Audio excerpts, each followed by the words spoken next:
हम दुर्गा माता के एक सच्चे भक्त की कहानी सुनाने जा रहे हैं। वर्षों पहले की बात है। विमला नाम की एक विधवा स्त्री अपनी एक बेटी के साथ रहती थी। वह बहुत ही गरीब थी और दूसरों के घरों में काम करके अपना घर चला रही थी। विमला माँ दुर्गा की बहुत बड़ी भक्त थी। वह प्रत्येक वर्ष नवरात्र के समय में माता दुर्गा की पूजा करती और उनका व्रत भी करती थी।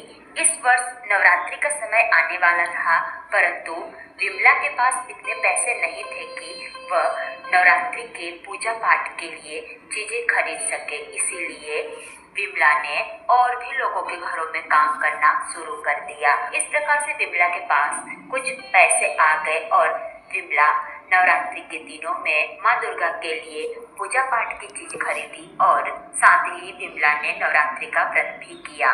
इस प्रकार से विमला ने नवरात्रि के प्रत्येक दिन माँ दुर्गा की पूरे सच्चे मन से पूजा पाठ करती और उनसे सदैव ही यह प्रार्थना करती कि आप मेरे हालात सुधार दीजिए। जब नवरात्रि का 8वां दिन आया तो विमला के घर पर एक वृद्ध स्त्री आई और उस स्त्री ने विमला से कुछ खाने के लिए मांगा। विमला के घर में कुछ भी खाने के लिए नहीं था, परंतु जो कुछ भी थोड़ा बहुत था विमला ने उस स्त्री को दे दिया। तब उस वृद्ध स्त्री ने विमला को एक पोटली दी और बोली कि इस पोटली को तुम दशहरे के दिन खोलना। उस वृद्ध स्त्री के कहे अनुसार विमला ने उस पोटली को दशहरे के दिन खोला। जैसे ही विमला ने उस पोटली को खोला तो वह देखकर आश्चर्यचकित रह गई कि इस पोटली में बहुत सारे सोने और जेवरात रखे हुए थे।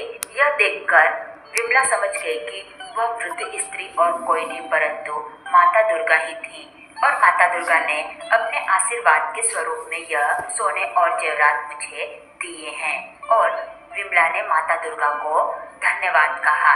इस प्रकार से सोने और चांदी मिलने के कारण विमला की परिस्थिति भी सुधर गई और वह एक अच्छा जीवन अपनी बेटी के साथ व्यतीत करने लगी।